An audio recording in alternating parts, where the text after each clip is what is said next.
That's enough of that, man. Yeah. He's out in the world now. Good. What did he do? Good for him.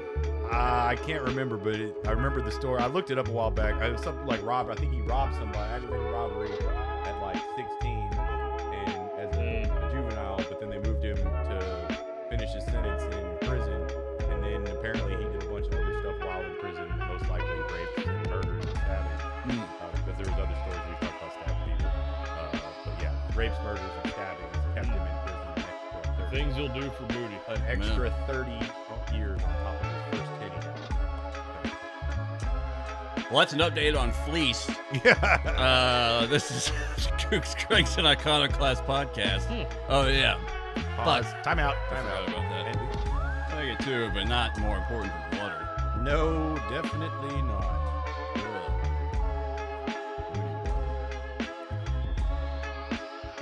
Oh, yeah. What? Yeah. Please- Starting over. Booty warrior. Yeah. Booty warrior, Booty warrior. not booty water. No. Oh, definitely don't want that. No.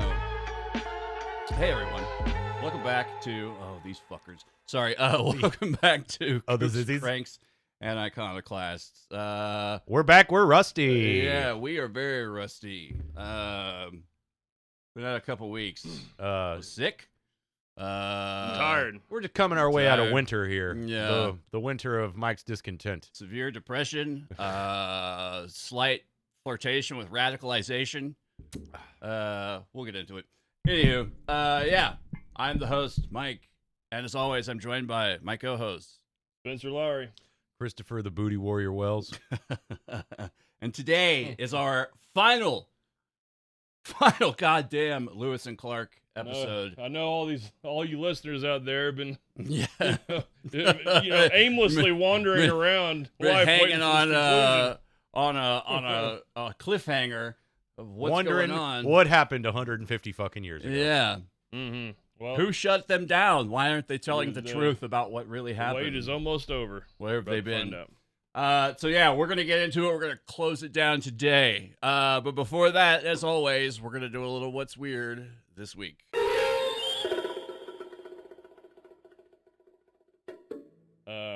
I couldn't find anything really on the ticker, but I just began a 6-month sobriety thing. Congratulations. Yeah, no drinking for like what, over a week now. I'm gonna go for 6 months, then reevaluate after that. I figure I could stand to lose some weight and save some money. It's like so I could get more eggs. Yeah. It's like my eggs and my liquor budget. It was tipping the scale, so I had to cut out the liquor for a little while so I can. Well, the continue eggs to just have my went back breakfast. down. Oh, She gets some yeah, scotch you're right. eggs. Fuck it. They're back down to like 4 something. That's now. it. I'm drinking again. No, can't fold that easy. Superman on laundry day. Come on. Fuck this shit, man. So yeah, let's see if I become a picture of health and get a little more clear-headed in the process. Hey man, you're hanging in there pretty good from what I've seen. Usually when we get off work, Smoking a lot of weed. Yeah, smoking a lot he's of weed. dipping right into a I don't know how many generations old vodka bottle that's just been refilled over and over and over. Well, it was a water bottle, and I fill it with vodka, so nobody will give me. Yeah, so Static you on can the drink bus. in public like Yeah. a genius. But yeah, he's been doing pretty good, pretty good. So yeah, Sleeping I better. can. Oh fuck yeah. Just shooting ropes like you wouldn't imagine. Thoroughly hydrated. Just douche. Target practice.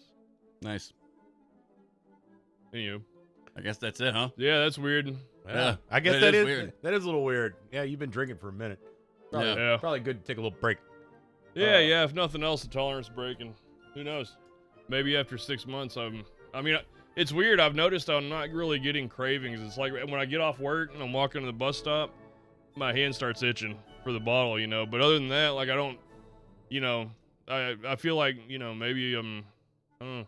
Well, yeah, quit because now while I still can. you had made it part of your routine of getting off and getting on the bus and making your bus ride probably more tolerable. Yeah. I remember when I rode mass transit and I would get a little bit loaded before I rode that train Mm-hmm. home at 11 o'clock at night.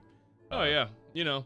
But I'm finding I'm not missing it near as much as I thought I would. Yeah, This job doesn't irk me as bad as a lot of other ones I've had where I immediately needed to drink as soon as I fucking clocked out. And working next to a liquor store probably didn't help on a few of those, but whatever. Is there a liquor store right there? No, not at that place. There actually okay. is But- right around the corner. Well, yeah, from there our is. place. Actually, there is a liquor store next Wait, to where's it. there a liquor store right there? The goody. Yeah. Oh, it's not right there, but it's over there. Yeah, you gotta go Like under the block bridge. away, yeah. Yeah, about Yeah. 15 minutes. It's right 10-minute across walk. from our bus stop. So. Yeah. Okay. Yeah. Yeah. Oh, y'all will wait at the QT then. Yep. Yeah. Oh, okay. Yep, yep. Yeah, they're always checking out people going in and out and like trying to figure out what their lives are like. Yeah. I saw this one People guy. watching's fun. Like a couple days before I started this little thing, I saw this guy pull up to the handicap spot. This guy, probably about 100 pounds my senior. He was probably close to 400 pounds. And he wore it bad too. Like he had like The Ghost of Christmas Future. Yeah, it is. he had a bad Dunlap. He looked a lot like me if I had let myself go for Spencer, another I will 5 say years. you carry it well. Thank you. Yeah. Well, this guy didn't. Yeah. And I saw him like he pushed open his door. He's got short arms, you know, and short legs. He's kind of impish, but he's also extremely fat. Oh. Clearly broken down. And I saw him get out. He just pushed the door open and just steadied himself. Then he flung his legs out onto the ground. And then he slumped his shoulders. And he was just like, you know, like he was really like, he's like, God damn it, I gotta get my liquor. I gotta get out of this car to get something. But he was really sad about it. Like he was really like beating himself up Oh. too. And then he finally, you know, he put one hand on the hood and one hand on top of the car and just heaved himself up painfully. It's slowly, painfully, yeah. He sounds like he needs an Astro van. Oh, yeah, he was with a little swivel seat. Yeah. Yeah. But you know, and then you know he could just barely teeter-totter into the fucking door of the liquor store. I was like, dude, that's Fuzzy said it. It's like the Ghost of Christmas Future for me. Yeah. You know, Yeah. I was like, dude, This I could gotta be your future. I cut the shit. Yeah, I enjoy people watching, you know, judging others, you know. Yeah. It is kind of fun, making fun of them a little bit. And then, you know. See one that reminds you of your 5th grade crush, you know, and Feel a lot So better and so. about not having gone down Yeah. that route. Yeah. Yeah. Yeah. We'll go down that road now. Don't go down that road there. Well, yeah. all right, I guess that's a little weird. Yeah. Weird. Wow. Me, I had so many things that I had to just pick the bottom of the barrel because it's been so long. I've forgotten half That was the a weird things. wet noise. Yeah, well, excuse me. Sorry. Yeah, the booty work, and then it made up. Yeah, I'm sorry. I've also been watching Booty Warrior videos fucking for the past 2 weeks. It's nothing. Shout out Booty Warrior. My algorithm is fucked because I've watched so many interviews with this man, and even people in the comments are like, why do people keep interviewing this man? Stop interviewing. He needs to be back in prison. Anyway, if y'all don't know who Dude, Fleece Johnson, the Booty Warrior, is, look him up. It's That's what celebrity can be now. You can be a celebrity because people think you're pathetic.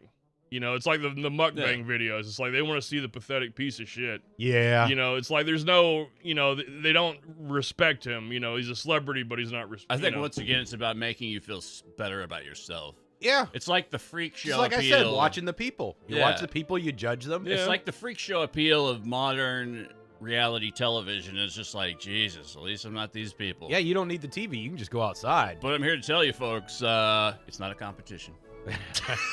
Well, for many, many it is, apparently. At least I'm not that fucking guy. Anyway, Fleece Johnson, the Booty Warrior, he's a fucking menace to society. and the booty. Which will carry into my article because he was a young man who went in for a robbery and I think shooting somebody and got like 10 years, but ended up doing 40 because of his antics in prison, which included a lot of rape, His proclivities. A lot of rape that he needed more than water. Antics. Picadillos. Antics. What a way to whitewash it. Yeah. Anyway, so this article, which I don't know, this is one of the articles. Unfortunately, there is not actually a lot of articles on this except for all local Alabama news. But this man Damian McDaniel is going to turn 23 in July, and he will likely be held without bond at the Kilby prison waiting trial in what might be one of the deadliest crime sprees in Birmingham history. Birmingham. This son of a bitch is, so far they've got him on 14 murders, 2 mass shootings, 29 wounded over a 14-month period. And there's We're gonna still give him 550 years. there's, I mean, fucking, like, this dude, and I know, I mean, I guess He'll be I'm out in 5 years. racially profiling, but I immediately thought of O-Dog in the movie Menace to Society because, you know, the guy was young, black, didn't give a fuck. America's Nightmare. Yeah. That was the quote from the movie, not me saying that. I saw that somewhere recently. Yeah. That exact phrase. I sent it to you. Oh, that's right. Yeah. But Janet Jackson was. I mean, this fucking guy shot up a fire station. Shot up fire station. a fire station. The He's- most benevolent cocksuckers this side of the Mason-Dixon. Let's see. The accusations against McDaniel started days after he turned 21 with the broad daylight shooting of 2 Birmingham firefighters in 2023, one of them dying 5 days later. His alleged crime spree continued in the next year as McDaniel is now charged with killing a UPS employee outside of his work. How are you going to just shoot the UPS man? God damn. Like his life is any better. And then a 21-year-old woman Yeah, good outside. benefits though. His family probably got life insurance. That's true. Yeah. Maybe. It's fucking insurance companies. And then he's also accused of multiple murders for hire. So, like, this dude was just thugging to the max. While you're out. Yeah, dude was thugging to the fucking max. Like, he's just shooting. Make for an excellent rap music career. He is shooting for fun and profits, okay? Not just for whatever, but he's shooting people left and fucking right. He's a sportsman in it. And I think he had shot the first few groups of people and then realized, you know what, I should be charging for this. And then did some murder for hires in 2024. His alleged victims also include a 61-year-old man in his home, a young woman shot in a bar 2 nights before the 5 Points mass shooting. So he shot a woman in a bar, a man in his home, then did a mass shooting where he gunned down a man in the street. And in addition to the 14 dead, McDaniel was accused of injuring 30 people. Oh, this article updated. With gunfire in a span of 14 fucking months. 14 dead, 30 hit in 14 months. That's 2 a month. How did this dude stay on the streets that long? Like, I don't know. It's pretty impressive. It is impressive, but yeah, the guy's probably not going. Impressive is the right word. But, it's impressive, not on the police's It's part. an impressive feat It's- to get away with killing for that long. It is for being that reckless. The I mean, dude he's- was broad daylight shooting, broad bar light shooting, fucking and in front shooting of a broads in broad daylight. shooting broads in broad daylight, fucking, and then firemen in front of a fire station, also broad daylight. Which it's like, goddamn, it's a fire station. Cops ain't around. You I know? don't approve of that. Yeah. Yeah. I don't care for this man. Fucking a record-breaking year for Birmingham homicides, and this dude helped the record. So he is there, and what it's going to lead to, you know what's going to happen? This young man of 23 is going to spend the rest of his life in prison, and he's going to find out the joy of another man's booty, just like Fleece Johnson, the booty warrior. Well, And then, depends And on which how. side of the equation he's on. well, Where you fall on the side of the equal sign. He's well, probably pretty. well, the tough thing cookie. is, he's probably if you listen to Fleece Johnson's stories, he's been on both sides himself. So that's the thing. You realize what comes around goes around. So the rapee becomes the rapier. Raped. Yeah. I don't. Yeah. Yeah. So anyway, that's just a little light, funny, silly news to get us back rolling since it's, How civilization is doomed. yeah. little brainstormer. I mean, really, is that, I mean, motherfuckers have been flipping out and killing people since the dawn of time. Yeah. You've got wild young men who like to rob, steal, kill, and fuck. Yeah. Since we can go all the way back to Lewis and Clark, and there were wanted posters. Before that, surely. Yes, but let's. He probably didn't have a good father figure in his life. I'm just trying to keep it on par with the get us back to the time period. Yeah. But there were wanted posters back then where you would see this young man robbed me of my horse, killed my wife, and cheated on a poker game along the Raped way. my dog. And then, How dare he? yeah, fucking that horse. You get killed over that horse quicker than you would the wife. Oh, yeah.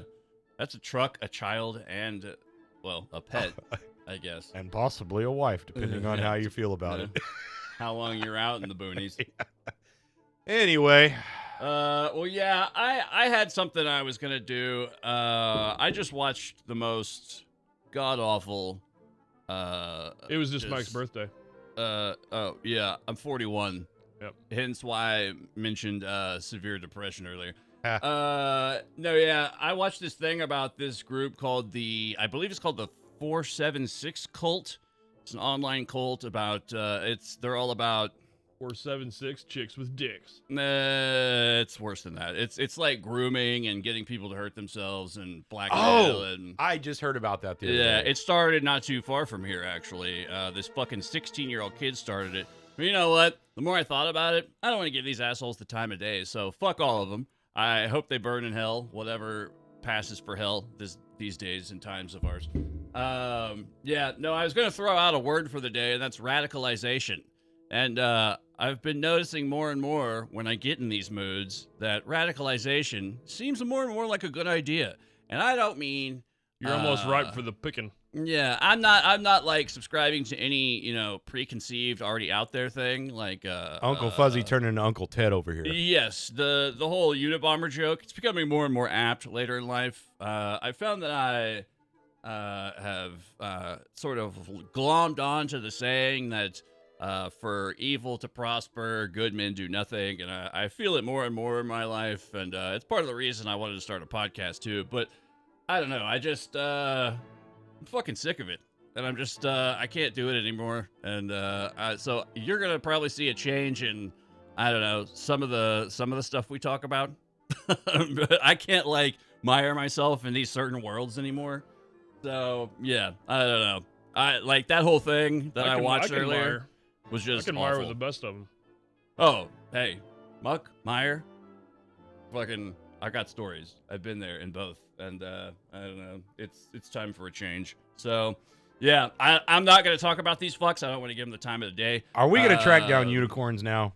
No, not that. Pleasant Just, things? Ugh. Are we going to talk about pleasant things? No. We're taking down the system starting next week. Yeah.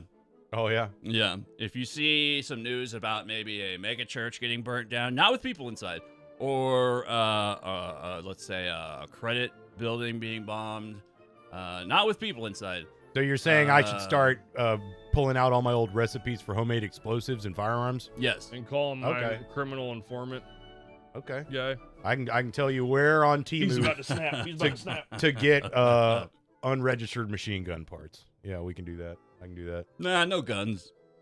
Gotta do something different. Well, Something- you got to have the guns for when they come. well, yeah. Giant shit Yeah. bombs. I don't know. Certain people in certain lines of work, I don't know. They knew the job was dangerous when they took it. That's all I'll say.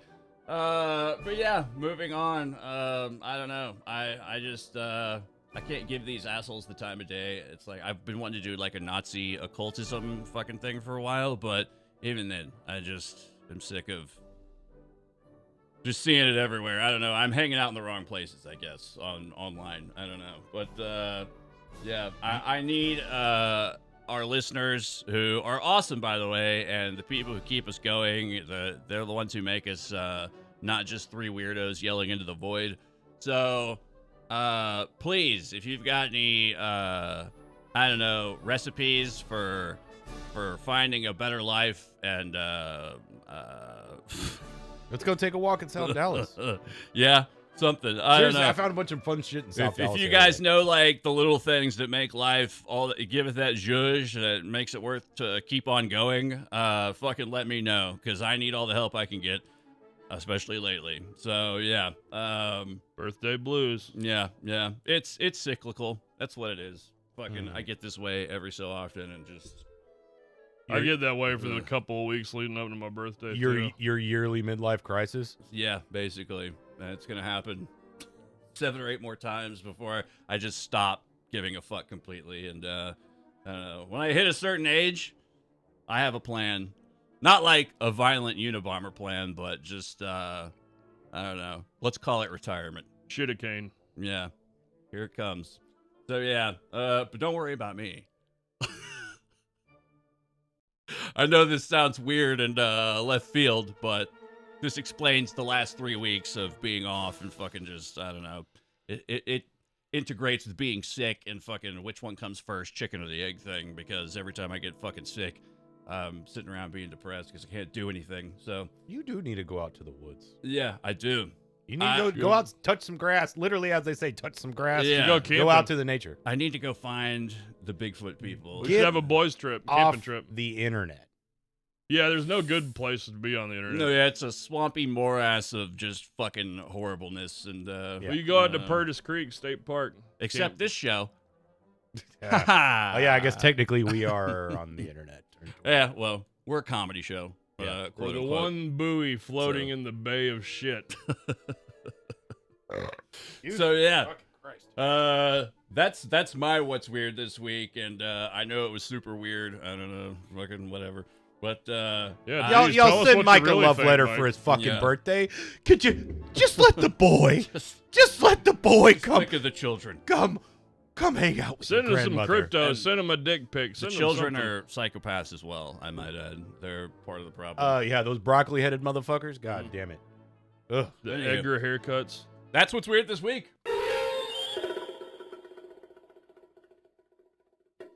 Okay, so when we last left off, if I remember correctly, we talked about the mounds, we talked about little people, we talked about giants a bit. Kind of closing out on the cryptid stuff. There are alleged accounts of encounters by Lewis and Clark with various, I guess what you would call cryptids today, but these are all highly questionable. They do not come specifically from their own, pinned documents and accounts of what went on. The accounts that we have, because Yes. many are missing. Yes. The guy who sent them on the quest, Thomas Jefferson, aka Cryptid Hunter, was big into mammoths. Like, he wanted them to see if they would find mammoths. He was so convinced that there would be mammoths alive out in the wild, but no such luck. But there are, let's say, apocryphal accounts of Lewis and Clark and their crew encountering various cryptids such as Bigfoot, or as they were referred to in one bit of literature, giants with no shoes. There were alleged massive bird-like creatures, Well, who's gonna make fucking shoes that big? thunder sloths and or wolf bears, supposedly something so huge that its feet were mistaken for trees, weird orbs and ghost lights, and while Lewis and Clark specifically never officially witnessed any actual straight-up cryptids, especially Bigfoot, there's entire generations of countless native tribes that each have their own names and or stories about what is essentially a large hairy wild man that sure as fuck sounds a lot like Sasquatch. In addition to which, there also exists many highly credible eyewitness accounts and or anecdotal encounters, many of them on the record, left by numerous other explorers of primordial America, quote unquote, which includes the Chinese Buddhist missionary Hu Shan, Viking explorer Leif Erikson, miscellaneous missionaries under command of such notable European explorers as Father Eusebio Kino and Junipero Serra, various land grant ranchers of the late 1700s Spanish-occupied Alta California who refused to drive cattle through old redwood forests between the San Miguel and Monterey missions due to the sheer number of encounters, down to accounts from such famous frontiersmen as Davy Crockett, Daniel Boone, or the more noteworthy Canadian explorer Dave Thompson. Now, why is he more noteworthy? I've never heard of the fucking guy. Oh, Yeah, that made me neither. I was like, Canada thing. David Thompson. Uh-huh. Yeah. Not to mention the many encounters which were explicitly mentioned in the letters of dozens of French and Russian fur trappers, as well as President Teddy Roosevelt and two of his hunting companions, which is also supposedly one of the primary reasons behind why he started the National Parks Department. If you take, David Paulides' missing 411 to heart, allegedly, that's why.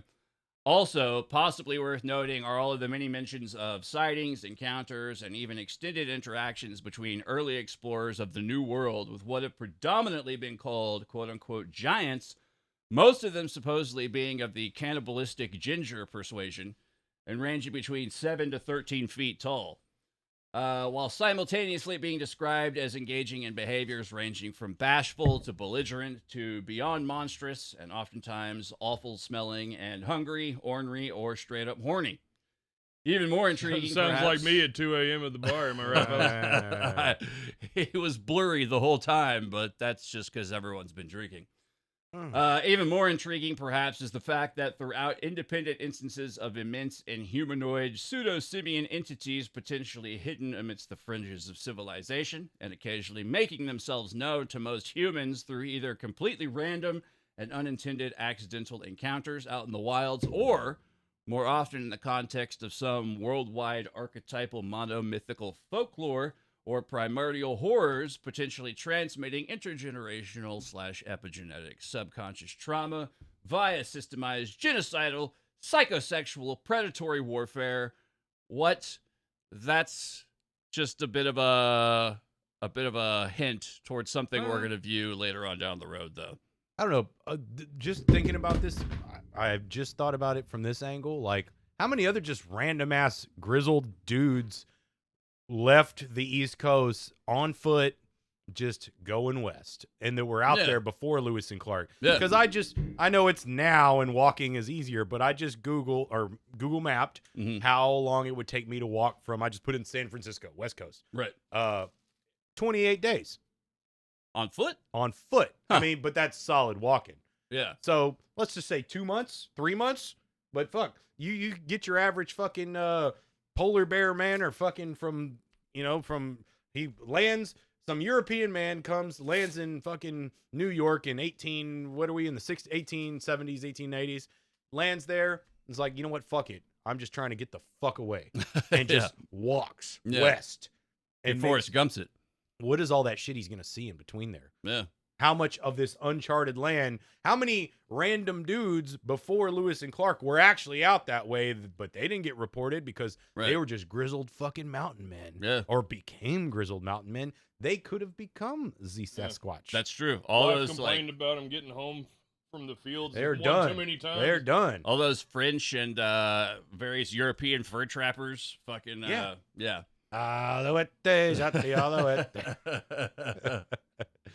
But really, I mean, I just thought about that after, I don't know, weeks of going back and forth with this. Yeah. How many actual dudes just were like, you know what? Fuck it.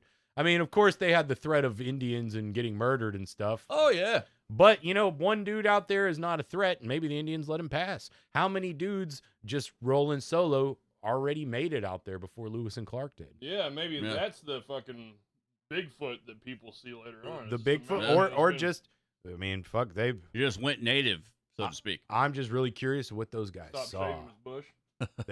They seen it. Next to his beard. You have a Sasquatch, my friend.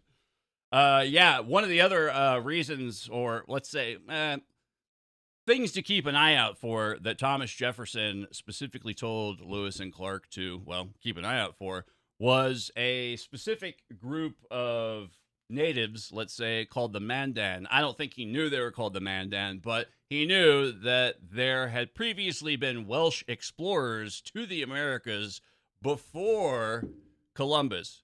So part of the reason that he specifically told them to look out for them is because the Mandans, being from the Welsh territories, and Canada being under the purview of the British monarchy, he said, hey, keep an eye out for these people. They might have a legitimate claim to some of this land out there. So sure enough, eventually Lewis and Clark did encounter the Mandan tribe, who were said to be white Indians with blue eyes, etc. They lived amongst these people for a while, and there are tales of a Welsh prince named Maddox, who I believe back in the I don't even know. I don't think they even chronicled the time frame that this dude and his people were supposed to have come over. But this all plays into this weird sort of background sort of, I don't know, hunt or idea of America as the new world / a new Atlantis. This was like a big idea that was going around at the time. Or Hyperborea, or some lost Did some lands. white people from Europe make it here, basically? Yeah, pretty much. And not just the Vikings, who did, in fact, make it to North America, Canada, to be precise. But, I mean, it's like, if you made it that far, you just got to follow the coast on down. Pretty much. And it's like, you know, Follow way upstream. yeah, I mean, you just followed a little down, you know, fucking, if you already came that far, why not keep going? And there are other various races, mostly on the East Coast in like Appalachia, like the Melungeons. There's these certain like ethnicities. Sounds we'll like call a them. slur. It might be. You fucking Melungeon. Like a lot of people say that Abraham Lincoln was part Melungeon because they had a very distinct, just ethnical look to them or whatever. Like they were not quite white, but not quite, I don't know, anything else. I'm Kind of gonna like coon ass. Sure. I'm gonna plead the fifth. Yeah. Probably a wise route to go on this. But yeah, there's ethnicities that nobody knew their fucking place of origin. So this does happen, and it's recorded in the history books. But yeah, that being one of the reasons that were sort of tacked on to Lewis and Clark's expedition. And then you also have all these sort of background, let's say, intelligence gathering purposes, because at the same time all this shit is going on, apparently the Spanish have also sent out parties to essentially either follow Lewis and Clark or explore this same territory.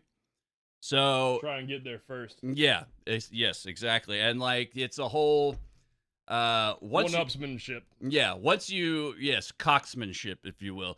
Once you introduce this whole side story of intelligence gathering and nations at war as far as like espionage goes, this is what will later very much muddy the waters in the mysterious death of Meriwether Lewis, although the more and more I looked into it, it doesn't seem all that mysterious.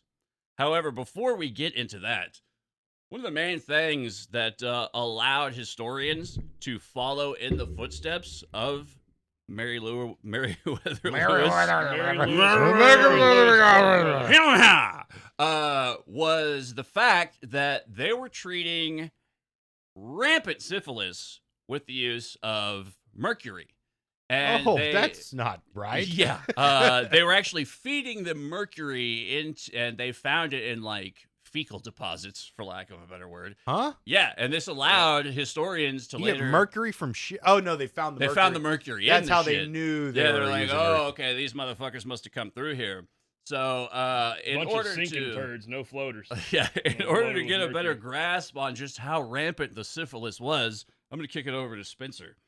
Yeah, It's on brand for him. when these little speaking parts for this episode were up for grabs, when the topic of syphilis came up, We're like, we've got the guy for the job. everybody just kind of like went and started checking their phones, and it's like, oh, I guess I'll take it. A resident booty warrior. You know, fuck. I like booty. Yeah, I know you do. I like booty. And because it's big enough, it's round enough, and doggone it, people like it. I mean, they do. All right. Yeah, okay, so syphilis. And actually, I was doing some last minute studying on this. It's a venereal disease. Oh yeah. Yes. And have I ever You told don't y'all the say. Russian word for VD? No, I'm kidding. That would be like the third time I did. Yeah. Remember, it's Rachikov. Rachikakov. Oh yeah.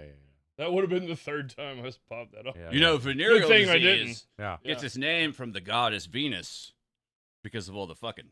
Mm-hmm. Mm-hmm, mm-hmm. Yeah, I the didn't- clamshell and all that. I didn't know that. So syphilis, the prevailing school of thought is that syphilis is a venereal disease that Columbus brought back in 1492 or 1493, whenever he got back to España. But Butts again. yeah, well, I'm gonna go Big into one. syphilis itself, and then I'll go into the mercury treatment. Okay. I was just reading or watching some new information that brought to light, and they were talking about apparently when you have the stage 2 of syphilis, where you start getting the sores and like the nose falls off and stuff. If your skin is that messed up to where you're having these big ulcerative sores, then your bones are also falling apart too underneath. Al Capone. So there's evidence. You can look at old bones and you can tell if they had a bad case of syphilis. Now, some people get syphilis and don't have the lesions and the bone sores, but if you find one, it's a telltale sign that the bones will have like fucking weird like knot holes in it, Yeah, like a tree, you know. It fucks your brain up. Yeah, and your bones too. I mean, Huh. that's what Al Capone was fishing out of his pool Yeah. in his backyard Yeah. in Telling Florida. his friends to call him Snorky. Yeah. But so that's how they're able to tell. And now with carbon dating, what they can do is they can find any skeleton they find. They can, with these telltale signs of syphilis, they can simply carbon date the bones and find out within a narrow window of like maybe 100 years Yeah. when that skeleton was skeletonified. Right. And Skeleton. so, you know, and everybody says it wasn't in Europe and otherwise in the other parts of the European West until after Columbus got back. Now, there's been a couple of skeletons found recently that with carbon dating, they've proven that were in the 2 skeletons that were found in England with the telltale signs of syphilis that dated back to the 1300s. Oh shit. Okay. Now, the hypothesis that he was going on about is that he was also worked with linguists and book historians and everything, Yeah. and they found anecdotal accounts of a flesh disease. Ugh. And so what That's not good. what he thinks is that it used to syphilis had to evolve from a skin contact illness Yeah. that wasn't as bad. You know, it'd give you a litlittle rash, and it's like chicken pox. You know, once you get it, you can't get it again. Right. And then, in order to survive, Oh, if only. and this is because of civilization. Civilization, people are living more on top of each other, but they're also living cleaner and more sterile, and they're eating slightly better food. Yeah. So there's less chance for that skin touch pathogen to get it. So they say that syphilis evolved from a skin touch pathogen that wasn't so bad to a venereal disease one that could survive in the warm, wet crotches of our ancestors. Right. So they're saying it wasn't like Montezuma's revenge or whatever the fuck you want to call it. Well, that's because that's my AI overview that I'm looking at right now. Does say that I just said, where does syphilis come from? He's one of those. Yeah, I mean, I'm one of them. You're one of those. I'm one of them. Well, I just no, looked. what did it say? Can't help that Google hands that out first. Yeah, it just hands it out. You know, it fucking was thought to be mostly in the Americas, and then brought back in the 15th century, which would have been the 1400s. Yeah. Well, that's what the people at the Smithsonian would want you to believe. I know, and that's the whole fucking thing. We don't trust the fucking Smithsonian around here. Don't trust them further than I can throw them, and I got 3 bad spinal discs. Yeah, because all of this, they've taken, and through the history of the mounds, we'll go back to just to mention the mounds again. Those luscious mounds. Because I've been doing a little studying, and there was a lot of mounds, and immediately, as soon as somebody would find one of the giants, one of the fucking giants, the Smithsonian's like, bring it here. Yeah. Bring it here. You know what the tallest skeleton the Smithsonian says they have is? What? 6'5". Ah, I know some Shit, 6'5" I'm that people. tall. Yeah. I know some 6'5" people. Come on. Are you that tall? Yeah, I'm 6. That's what it says on my license. Mine says I'm 5'5", okay? So we you're really 5'2". 5'4.5", motherfucker, all right? Let's not get into made up numbers now. I use tape measures every day. Okay? I know how tall I am. So basically, you know, I mean, it's still the lion's share of the evidence still jives with the fact that Columbus brought it back. He at least brought the bulk of it back. Yeah. Well, not Columbus, but it may have been an evolved version. Probably all his goons, you know, the sailors. Him too. They got into those dirty island women, you know. They're down in the archipelago. You know what I mean? Yeah. Archipelago. Yeah. Hey, you know what? Actually, they didn't they land in? Or wait, oh no, they that was landed in like Florida. Yeah, like the Caribbean and like around there. Well, them and all the other Spanish people went to Florida. Yeah. So that sounds like Florida man problems. Yeah, it sounds like something. Syphilis is definitely. In fact, but when Al Capone was dying of syphilis, he was in Florida. That's some Florida man shit. The evidence is really let me stacking talk up. a little bit about the how people viewed science or like medicine in this time. Put a leech on it. 1300s, It's a tool of the 1400s. devil. Yeah, there was lots of bloodletting. They believed in the humors, the biles. You know, you got your red bile, your whatnot, your Yellow, black, and red. yellow, black, and red. Yeah. Yeah. So you know all that was very unscientific. They didn't understand about germs and pathogens.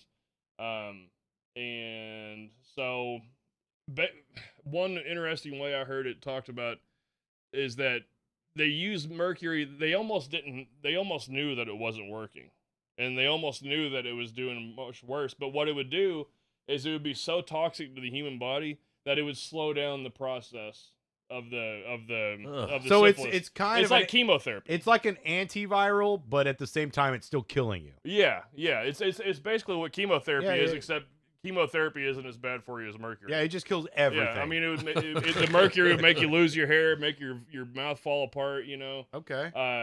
Not So to it slowed the syphilis, but it fucked everything. Yeah, else. because it was your whole body was just barely hanging on. So the syphilis being part of that, but it was no cure, and they knew it, but they were like, we don't know what the fuck else to do. It's like my dick just fell off, man. Should we just name this episode "The History of Syphilis"? Part of it. Part of it. Yeah. So they started using mercury as it was discovered. It was being used in all medicines back then. They were just throwing darts at a dartboard, seeing what sticks. Yeah, of course. What the fuck You know, they know. and mercury, it's got this, raw mercury in the elemental form is this cool, like, liquid metal T1000 shit. And they said, well, this is such a unique compound. Let that me must eat be, it and see what it yeah, does. it must be good. Let's try it for everything. Gotta It's be good like for the something. scientific method. And because nothing would cure syphilis at the time, nothing, and nothing would reduce the symptoms and slow it down better than mercury, But it's even just- though it was not working. It's just antibiotics Yeah. now, right? Yeah. It's antibiotics. I think there's a modified form of malaria, like the malaria virus that can be used that'll like go Let through me your just body and sick kill. this malaria on syphilis my now. syphilis. Huh. It's like they send a bug to get a bug. That'll come into play later. Yeah. I do believe. I got There syphilis, was an old woman gonorrhea, who and swallowed a purple. fly, and then she swallowed a bird to eat the fly, and then she swallowed a cat to eat the. Yeah, it could bite back in ways we couldn't possibly imagine. Yeah. So they were using it topically. This mercury, like a salt, where it's like a Salt? white crystally thing. Ugh. Extremely toxic. It's Mixed like with other- alchemy still too. at Yeah. this Yeah, time. yeah. There's topical and creams, lotions, and ointments. There was pills, the compressed pills, and these are all mercury, like sulfate, or mercury, Let like a me salt mix of mercury. this mercury with chicken lard and rub it on my body. Yeah, and then analgesic. what was getting Mike's dick hard was the fact that they would actually inject it directly into the affected organ, The Yeah. dick. the dick. Yeah, urethral. You know, that's They- that's the funny thing, because it's like, man, I stuck my dick in this chick. She had these weird sores down there, and now I've got these weird sores down there. Man, I don't know what caused this shit. By the way, I have a complete inability Yeah, I mean, to when- add 2 + 2. Yeah. When you lift up the Equal grass 4. skirt off of some indigenous lady and you see like Hey, fucking bird's nest with bacon grease and fucking sores and shit. again, I bring back the bush. Bush hides all. Yeah, big but bush. the bush also Actually, the natives weren't that hairy. they're not. Mm. They're on average they're no facial. I don't know how Do you have that- any how record that- keeping on that?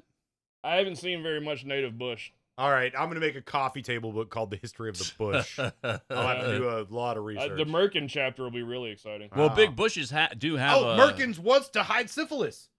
That's Ah. what Merkins were invented Well, for. it wasn't to hide. It was to hide gonorrhea. and also the effects of the mercury, which would make all your pubic hair fall out. Mercury. Yeah. Yeah. But yeah, and also to cover the sores. Sores, yeah. It's like, how could you have your fucking pussy falling out of your skirt and still want to fuck? I mean, $1. We're just God being human. damn. Hollering for that dollar, bro. I mean, everybody needs to get $1. And guys, like when it's all like a fucking piece of boudin at the end of Mardi Gras smashed into the ground on Bourbon Street. Well, let's ask That Fleece would- Johnson what leads him to Yeah. such a thing. Oh. A terrible. I bet he's bumped into syphilis. I'm sure that shit works through the prison system. Oh, But I'm in here going through all this, and then people act like they don't understand that I like booty. oh yeah. Oh, Fleece had a little bit of everything. That poor slave.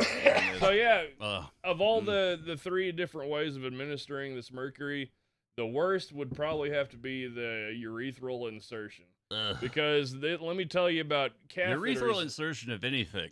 Let me tell you about catheters in the year 1500. Oh, please do. They're not so good. Oh. Yeah, they were made out of. They didn't have needles. They didn't have like hypodermic needles. So they had tubes made out of iron, Oh, God. or pewter, or some other soft malleable metal. I'm having Chuck Palahniuk flashbacks. Yeah. So this injector, I saw a relic. It looked like your grandma's old douchebag, that you hang from the shower Grandpa? curtain rod, and it has a bottle of hot Good one. water and a hose, but it was meant for holding the mercury compound, and they would ratchet. They would have to, they probably use like seal oil or whale oil or something to lubricate this fucking. It was like a big pin, the size of a big pin, and you shove it all the way in, They were like sounding. Yeah, it That's the word I looks was trying to exactly like think a of. sounding rod Yeah. attached to a douchebag. So yeah, and it was like a beer bong kind of thing with a funnel with a knob at the end, So you held it up after you got it into your dick, or maybe someone else got it into your dick for you, and then you open the valve and hold it up in the gravity. It's like a beer bong, and it shoots the shit into your.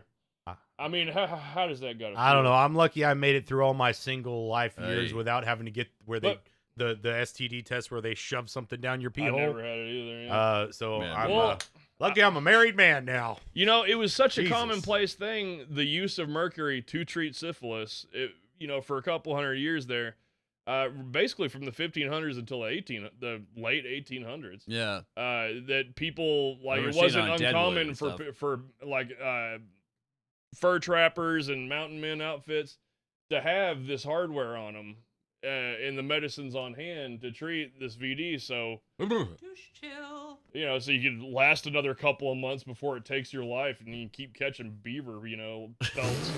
Like, What Double a on. it's grim back there. double entry. Yeah, It's keep grim back catching there. beaver. Yeah.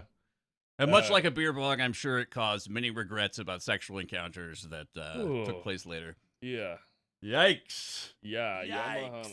So yeah, So that's, speaking of syphilis. syphilis, Don't think with your Hey, dick, fellas. It was a problem until they developed the orange fungus, penicillin. Oh yeah. Then they're like, oh my God, we made this thing, and all these STDs are gone now. Yeah, and they still didn't give them those Tuskegee airmen they infected with it. Well, though. they wanted to see what would happen. Yeah. That wouldn't. That As was if there was no. Yeah.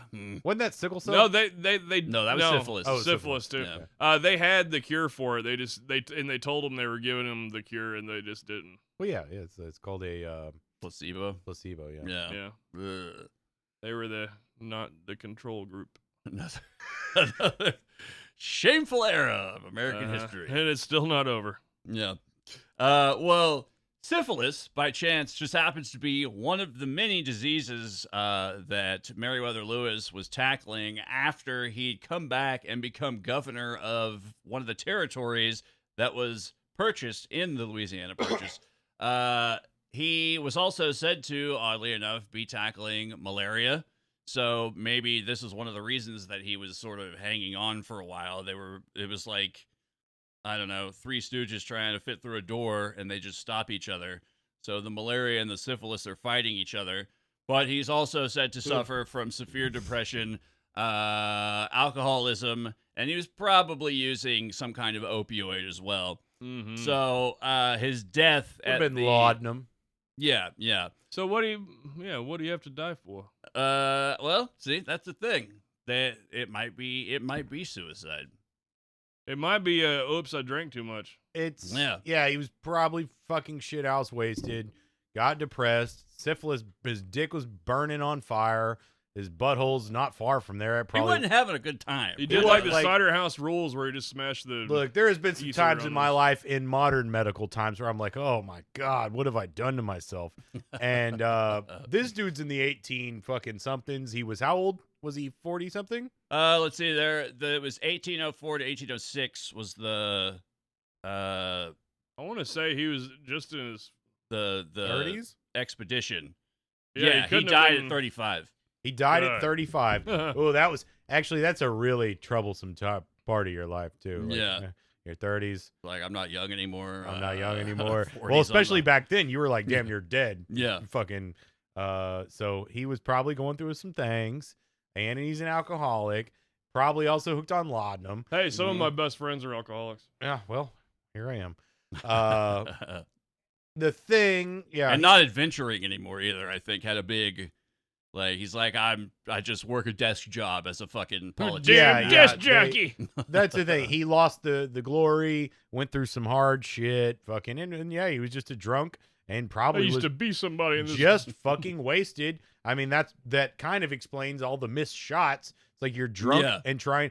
My first stepfather was wasted and tried to kill him. Shot himself in the stomach like an idiot. Ah, Yeah. okay. Had yeah. to shit in a bag for a few years. Mm, He's still alive. colostomy acres. Yeah. Yeah, he the hotel quote unquote that all this occurred at was called the Grinders Stand, no relation. And the woman who ran Yeah, it, funnily enough, there's an actual grinder stand out there now I'm sure there is. over in New York. Yeah, like the woman who ran it, her husband was away, and some people think that he showed up and shot Meriwether Lewis because she was letting this man stay there. Although running a hotel, that doesn't make a lot of sense. So Yeah. there's also connections back to Thomas Jefferson and all the people who funded this. And as mentioned before, there's the whole Spanish espionage angle on this. There is a Freemasonry angle that plays in. I found this. Care on, to explain? This is from explorefreemasonry.com. Meriwether Lewis died on 10/4/1809 at 35. His death was mysterious, but his Freemasonry stayed with him till the end. Lewis started his Freemasonry journey in 1796, 13 years before he died. I don't know. Maybe some of our numerology buffs might find something there. I don't know, with the Freemasonry and the number 13. His Masonic values guided him on the Lewis and Clark expedition from 1804 to 1806. This connection helped him explore and meet Native American tribes. Before he died, Lewis traveled the Natchez Trace, which translates to pierced nose, by the way, I found out. Oh. A dangerous path. He had many achievements, like being governor of Upper Louisiana Territory, but he struggled with his mind for 2 weeks before his death. His blood-stained Masonic apron with his, I can't read my own right. His Cod piece? close. Court parade? I don't know what that says. His coat showed, his code of ethics, excuse me. I was way off. Jeez. Showed, Jesus yeah. Christ! Well, I wrote it in a hurry. Shows Freemasonry's lasting impacts. This detail adds to the history of Lewis and Clark's Masonic connection. It shows Masonic values were important to Lewis until the end. Now, recently I saw an episode of some shit on the Discovery Channel, and they ran like some tests on the blood that is left on this apron that he... No shit? Yeah, and supposedly there's another person's blood besides his own on it, but well, that was nobody. just the times. Yeah, Everybody was bleeding all the time. Yeah, fucking bleeding all There's over blood the in fucking the air. place. Yeah, I fucking bleed. Like, I do not go through a day of work without dispelling some sort of blood. Seriously. Like, I work with my hands. I bleed every day. Back then, life was rugged. Yeah. Everyone bled all the time. Like, you're going to get a cut. You're going to get a splinter. You're going to have to yank that. It's probably whore blood. Or maybe. whore blood, as Spencer so eloquently described. A lot of that going around. Well, if you start bleeding, I don't know, you got like this Masonic apron in your pocket. You just happen to have it laying around. Of course, you're gonna fucking, I don't know, just offer it up as a either fix yourself or fix someone else who's it's bleeding. also a Masonic apron, so it could just be the blood of a sacrificed child. That's true too. Mm-hmm. But not only were the Freemasons involved with all this chicanery, allegedly, we've also got some Rothschild involvement in this. Now, I don't know how much you were able to look into this. The Rothschild banking legacy, for those who don't know, Jesus, I don't even know where to start or where to begin. these guys basically had a hand in not only starting up America, but playing a huge role in funding every major European conflict. Yeah. And definitely all the ones that branched out involving Europeans. And I will say once again, this is not an indictment on the Jewish people. Just have to throw that out there. But those Rothschilds. But the Rothschilds specifically, as we were saying off mic, I got nothing against the Red Shields or the Rothschilds, whatever. They figured it out first. So fucking good on you. You got your hustle down. But yeah, this goes back to Alexander Hamilton, who, as we know, is one of the founding fathers, and he was acting as a Rothschild agent. And it says in the book, which was our primary source, The Murder of Meriwether Lewis by Paul Schrag and Xavier Hayes, Hamilton was acting as a Rothschild agent, and this one shrewd move essentially won the war for the bankers. Jefferson was against it. Yes. And this is talking about the Revolutionary War, by the way. When the war was over, the colonies were granted independence, but with Hamilton's sly maneuvering, the House of Rothschild already had its proverbial foot in the door. After the Revolutionary War, there was a huge debt to be paid, and Hamilton wasted no time in setting up the first bank of the United States in 1791, shortly after Benjamin Franklin's death, who Benjamin Franklin also very much against it. Into it. Yeah. This bank was privately owned and secretly belonged to the Rothschild Consortium. Benjamin Franklin understood the dangers of the privately owned central bank controlling the issue of the nation's currency. Jefferson disagreed with Hamilton strongly about a national bank, believing it would acquire too much power over the government. He said at the time that he considered a private bank issuing public currency and the creation of perpetual national debt to be more of a threat to America than any army. So, once again, they show up agreeing to foot the bill for a lot of the exploration that was taking place. And this sort of just was, I don't know, 1776 Part 2 Electric Boogaloo, starring the Rothschilds, basically. Well, this was only 30, the whole expedition was only 30 years after 1776. Yeah. So the world in general was in turmoil. You got Napoleon doing his fucking thing at this exact time. That's the whole reason we got the Louisiana Territory, because France was too busy with their own fucking wars to worry about, they're like, you know what? Give us $1 million. Or I don't remember the exact number. It was only like $1 or $2 to $3 million for Louisiana Territory, which isn't just Louisiana. It's like the whole north, all that swath, west, Idaho, all of that. No, I looked it up a minute ago. It didn't go as far as Idaho. I mean, not Idaho, but Kansas and all that shit. Yeah. Everything north of Louisiana, Texas, and everything west of Texas was still Spanish, but Louisiana Territory went quite into that. And once we got the Louisiana Territory, it's like, that's why we sent them. Let's go explore it. We need to lock this land in for us, right? We're Americans, we own it, but we gotta put some feet on the ground there. And hence the Spanish parallel expedition taking place. Yes. But also, let me take you a little bit back to the Middle Ages, just to give you a touch up, and really before the Middle Ages. And I personally think it goes all the way back to Constantine, and I would blame the entire spread of Christianity on a warlord, essentially a leader of a country, taking loans in Christendom with interest, not allowed. But you know who was allowed to do that? Our Hebrew homies. Yeah. They were allowed to do loans and charge interest. They saw a market where they could get and in. They did it with gusto. Thank you. That was with relish. Yeah, they pulled it out, or they're good at it. They put it on there. Little kreplach. So, bring us back to the 1804s. America was, getting its thing going. It's only fucking 30 years old at that point. We're buying more territory. We're sending more people. We're like, fuck, we got to lock this in. The rest of the world's in turmoil. France is fighting all over the fucking place. There was a lot of shit going on in Europe, and America's still trying to get their fucking peace, right? And pick up the scraps of, and get the good fallout. But you know who else is coming to get the scraps and get their peace? The Rothschilds. Mm-hmm.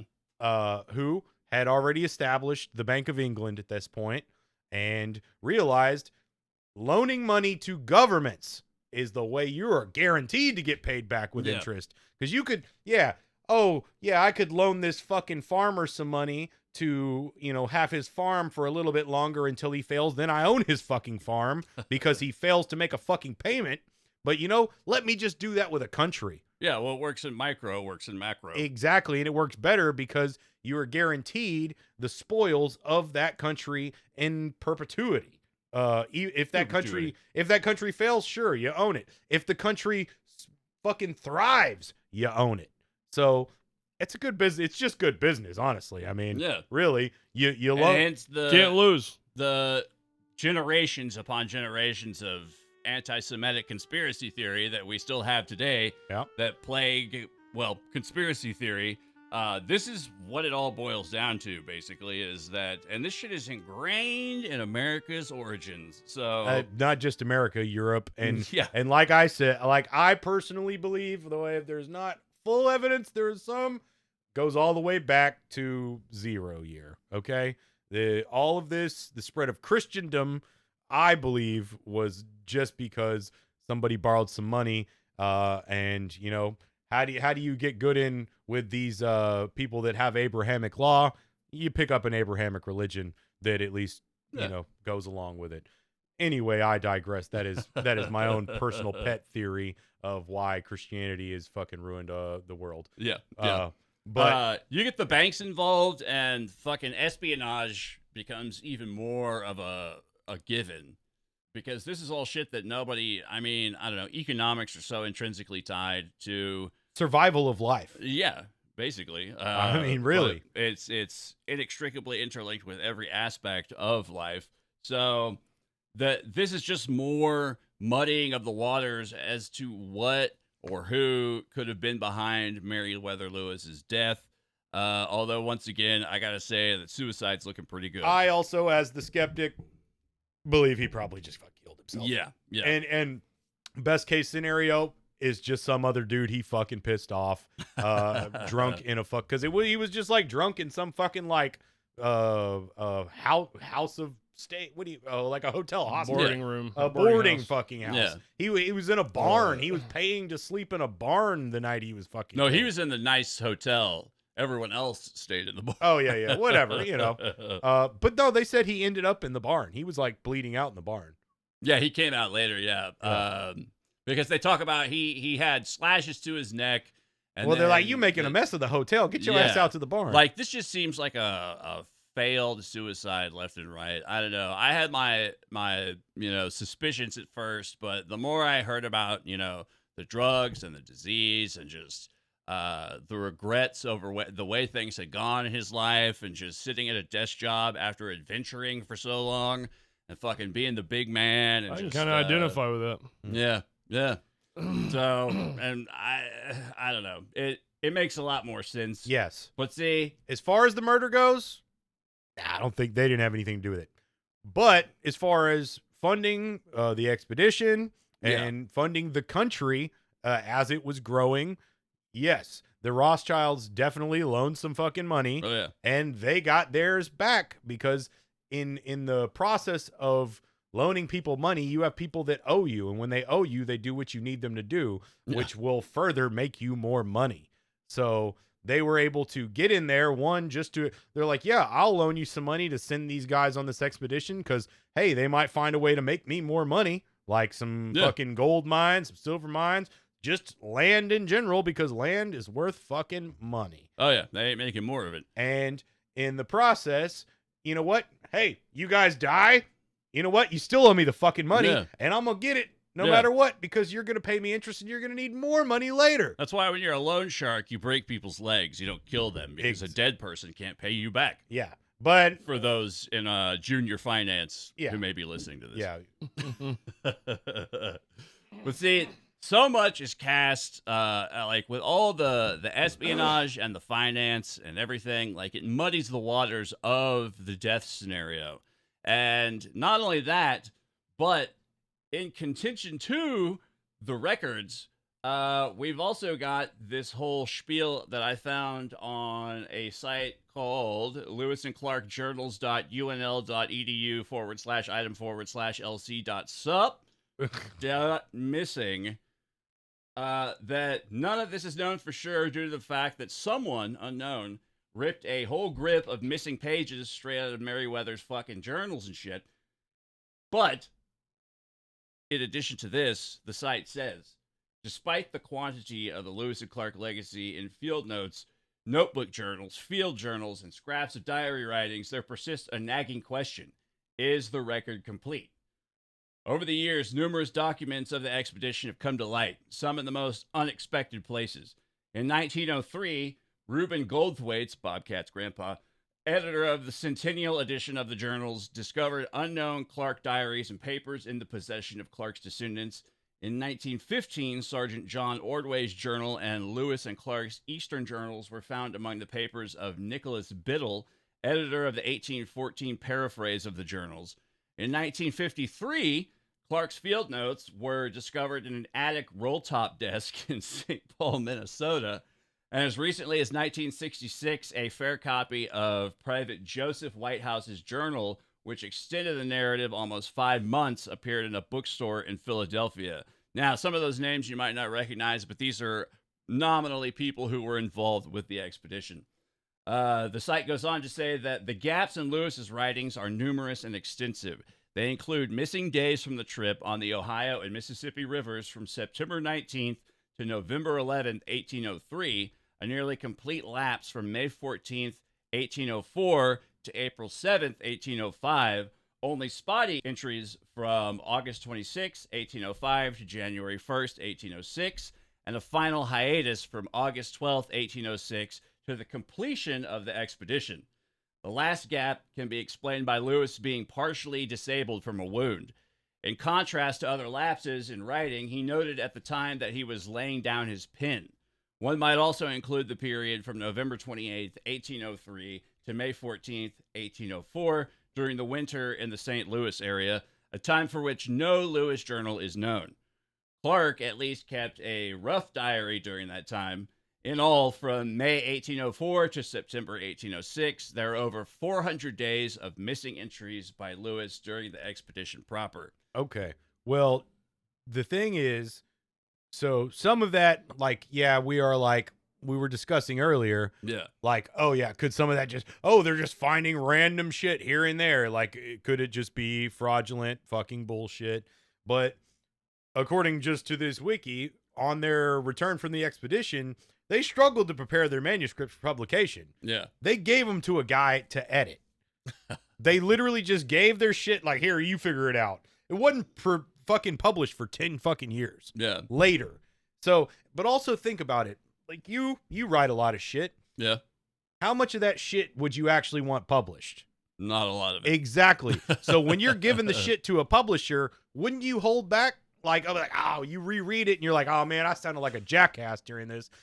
And maybe I was in a little fucking mood when I wrote it, and I don't necessarily want to purvey that fucking mood. Maybe said a few things about Thomas Jefferson I wouldn't want getting out. Yeah. So that is a very distinct possibility that a lot of those were real and a lot of it just never made it. And according to this, through the rest of the 1800s until like toward the end, this whole journey thing really was just kind of a footnote. Nobody really paid attention to it. Yeah. It wasn't much, according to this, what I'm reading right now. Like, not many people for like about 80 years after that didn't really give two shits about their fucking expedition, and it really wasn't that big of a deal because there was so much other shit going on in the world at the time. Also, news traveled fucking slow. Oh, yeah. So there is a reality possibility that all these journal findings were real and that they were, not complete fakes, like it popping up, fucking 100 fucking years later. Yeah. But it calls everything into question. It does call everything. Once again, it muddies the waters. The waters are so muddy. They're so muddy. They're so fucking muddy. But you know what? I don't know. It could be real. It could be not. But you know, there could be a lot of more interesting things that did not make it. Hey, you and- know, he could have been going down a raging whitewater river and having to try and keep his boat from crashing. Also that Some of they those were days. in nature. I have a fucking Had to regular. wipe his ass. I mean, there was no roads. I travel around in a regular car with a backpack and I keep a notebook in it. But sometimes my bottle of water condensation runs through to my notebook and just fucks pages up. Yeah. That's me and my goddamn fucking Chevy rolling on a dry ass road, not traveling across the country on a boat with Slap horses. dick and syphilis all over the Slap place. dick and syphilis all over, worried about goddamn natives going wild on me, and fucking giants and Sasquatches coming out of the woods. Fucking, I mean, the Sasquatch could have stole the fucking pages for all we fucking know. That's Right? true. Yeah. Right? It's a possibility. It's a Could've used it as possibility. toilet paper. See? See? See? See? No, I don't think we'll be telling them that. So yeah, that's where we're gonna leave it at Lewis and Clark. I do have one final bit from the previously used source of Peter Levinda's Sinister Forces trilogy that I wanted to read because I think we've used him before in this Lewis and Clark series to talk about primordial America and how little we know. And he paints a pretty good picture of this just potentially accursed land. It goes a little something like this. Like the kid, here go. There are sites on Earth that are sacred to various religions and cults, as we in the West have been discovering, and usually to our dismay. Jerusalem is sacred to Christians, Jews, and Muslims alike. We know this because we are all still fighting over it, and the question of Jerusalem... Hey, Third Temple Movement, it's a thing. Question of Jerusalem and sacred land in general has led to devastating terrorist attacks by Muslims on Jewish and Christian targets worldwide in the somewhat dubious context of jihad, a word often translated as holy war. It was also to the insufferable conditions experienced by displaced Palestinians and their obscene treatment by European conquerors. In Jerusalem, there are sites more sacred still, and the Dome of the Rock, a Muslim mosque built over part of King Solomon's temple, is perhaps the ultimate target of religious fervor among Jews and Muslims alike. Not to mention those Christians who believe that the Knights Templar discovered something important in the ruins of that temple, or that the Ark of the Covenant may still be buried there. It's a piece of land, nothing more, but it is invested with so much importance that tens of thousands have been willing to die because of it over the years. Tens of thousands, perhaps millions. There are mountains in Asia that are sacred to Buddhists, others to Hindus, still others to Taoists, and yet still others to various animists and pantheists. There are sacred streams, sacred hills, sacred stones all over the earth. These sites are invested with supernatural power.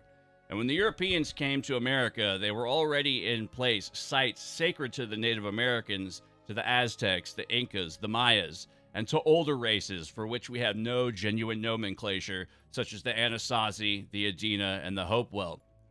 The early Christians used to meet in catacombs, where the dead were buried. Some tantric cults held initiations and other rituals in graveyards in India. In April 1991, American archaeologists discovered catacombs at Casa Malfais, Arizona, tombs used for sacred rituals by Native Americans 800 years ago. The workbooks of the medieval sorcerers, such as those consulted by Joseph Smith, stipulate still other locations as more suitable than most for raising spirits, evoking demons, talking to God, etc. The Chinese art of feng shui, so popular these days in Asia and the West alike, is a means of orienting buildings and the furniture and decorations within those buildings, so as to direct the Earth's energy more profitably. The ancient Hindu practice of Vastu is virtually identical in intent.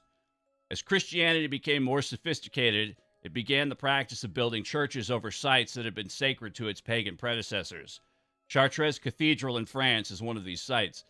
The church also practiced the ritual of sitting the altar over the tomb or grave of dead saints. Failing that, they would have the bones or other relics of saints embedded in a special stone that would be placed beneath the altar. The bones of the sacred dead were essential as a foundation for the ritual of the Mass. Eastern Orthodox Christians invented the antimencia. This is a cloth into which sacred relics have been sewn. It is unfolded at the beginning of the liturgical service and laid upon the altar as a base for the ritual. For some reason, the Church understands the importance of these relics and has stipulated their absolute necessity for the performance of the core ritual of the faith, the the divine liturgy or mass in which the miracle of transubstantiation takes place, the transformation of bread into wine, or bread into flesh and wine into blood and body of Jesus. If we follow this line of reasoning for a while, and it's a staple belief systems of hundreds of millions of Catholics and Orthodox believers, we can posit a further instance in which some sites on earth are the opposite of these sacred sites, and some relics the opposite of these holy relics. We can even imagine that it would be a sacrilege of no mean dimension to abuse the sanctity of the sacred sites. For instance, to build a prison or a brothel over the grave of a St. Peter the Apostle. And if the relics of the saints are necessary in order to form a supernatural link between present-day worshipers and the great chain of transformation that can be traced directly back to Christ, then what of relics of murderers, violent criminals, Satanists, rapists? Does a lock of Adolf Hitler's hair hold the same supernatural force as a lock of the hair of St. Anthony? Only the mustache. Different only in kind and not in power. What if a prison were built over a site sacred to the Hindus, for instance? What if thousands of criminals were housed in stone and steel cages over the very place where once the Buddha slept, or the goddess Athena was worshipped, or where the Virgin of Fatima appeared? Yo, Fleece Johnson's still going to be getting it. What? You're talking about the prison built over the sacred sites. Yeah. Fleece Johnson's still going to be getting it. I'm talking about Booty. America, baby. And if there is a great spiritual solace to be had in close proximity to the remains of a saint, what contagion should be feared from the blood and bones of Heinrich Himmler, Joseph Stalin, or Ted Bundy? Americans seem to be unconsciously aware that the mounds are repositories of something more than piles of crumbling bones. The famous Outlook Hotel in Stephen King's novel of horror and demonic possession, The Shining, was said to have been built over an Indian burial mound. The house that was the scene of terrifying and paranormal phenomena in the film Poltergeist was also said to have been built on sacred Indian ground. And Pet Cemetery, too. And Pet Cemetery. Thank you. Thus, our novelists and filmmakers seem to agree that there is a substrata of spiritual force, for good or evil, beneath the very foundations of America's towns and cities. And those that believed in sacred spaces, Native Americans, Europeans, Africans, and many other races that make up the American mosaic, what do they think of the mounds, the standing stones, the carved rocks, the buried tablets, and all of the other evidence of a culture and a religion that existed in America for thousands of years? What gods were worshipped in Kentucky, and West Virginia, Ohio, Indiana, New Hampshire, Rhode Island, Alabama, Georgia, Texas? Oxycontin. In the 1,000 years before the arrival of Spanish Catholics and the English Puritans, as America has systematically engaged in a program of eradication of its aboriginal population, it has simultaneously wiped out knowledge of its own origins. We are left with rocks, bones, and a few scraps of ancient languages and a few scraps of ancient myth and tradition, and we attempt to build a coherent story of the history of the continents based on these poor remains. If there are such things as ghosts in this new age, this new reality, then who haunts the mounds? What language do they speak? What gods do they believe in? And what do they want from us? So yeah, I thought this was a excellent part of his book when he goes into the whole primordial America stew thing going on that he gets into. But this is, I don't know, I think it's a good encapsulation of what kind of world we've built on top of and what kind of world we've got now. We will never know the secrets until the day when America has its apocalypse and we're all running around, you know, fucking everything shut down. There's no electricity. Yep. About no internet. 90% of the population is dead, and we're just roaming, scavenging through, just like on Walking Dead is my reference, where you're just going through places and you're finding stuff to live off of. Yep. Well, one day somebody in that apocalypse is going to stumble upon that warehouse from Indiana Jones. Yeah. Where all the shit is. We're in the lost pages of Meriwether fucking and Lewis and fucking Clark's goddamn pages. They're in there. The Ark of the Covenant in there. Bigfoot bones, giants, the fucking giant ginger in Welshman. there. The fucking all the whatever the sacred fucking Mason fucking fuck Click bones, clacks and ding all that stuff, all the things, the fucking the supply of adrenochrome for Hillary Clinton is all gonna be in this warehouse, and it's just gonna be some random dude that finds it one day. Hardly doesn't matter now. Yeah. But he's gonna have to fight the guardian of that place, Fleece Johnson. If there is. say, "Oh, you want to be nasty? You're not gonna get up." He's guarding the booty. I had to do a callback. He's like the old man in Last Crusade. Yeah. That's sitting. Yeah. That's been in the temple. You Templar guy. choose wisely. Certainly seems the booty of a carpenter. Yeah. So, and a lot of this shit, you know what? Depending on how many generations that collapse takes to happen, who knows if any of this shit will even mean anything to the people left behind. Because the thing that'll probably be most important is where I'm going to fucking get my next meal. Yeah. So, Well, yeah. bask in the mystery while you can, ladies and gentlemen. It's all mystery. Well, it's still relevant. But, you know, that's the thing. Because when it comes down to it, none of this shit's really relevant when it just comes down to your fucking next meal.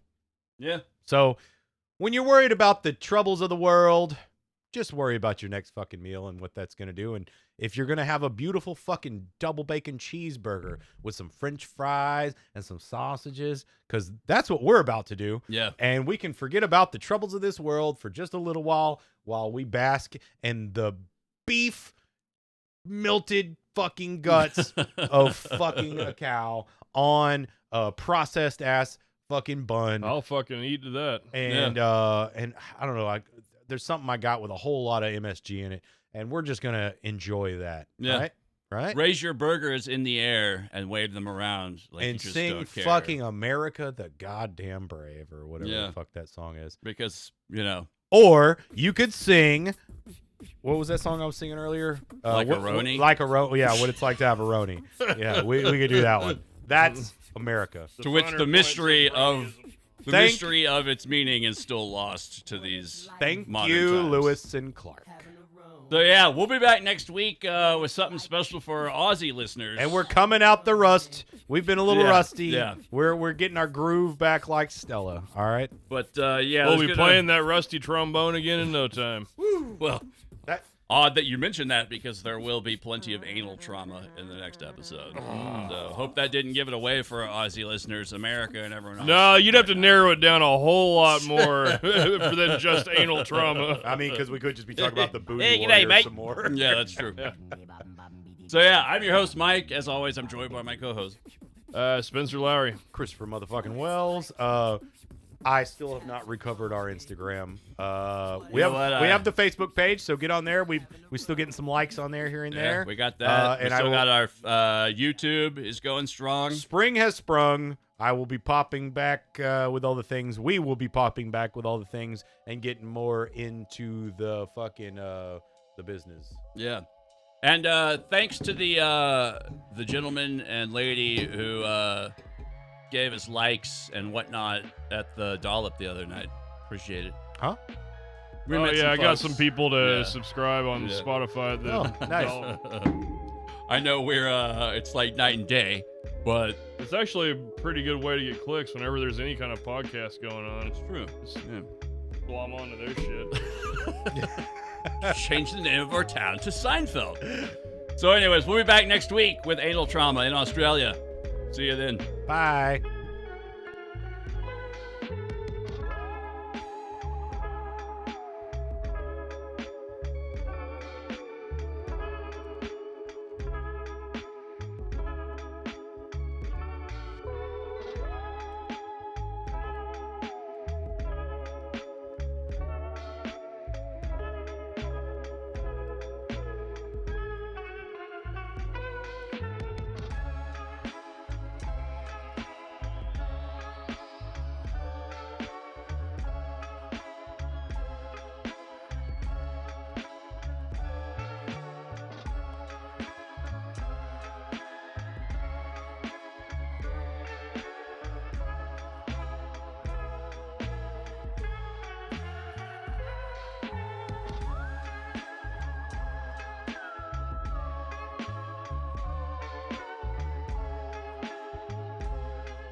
If I see a man I like, I tell him like this here.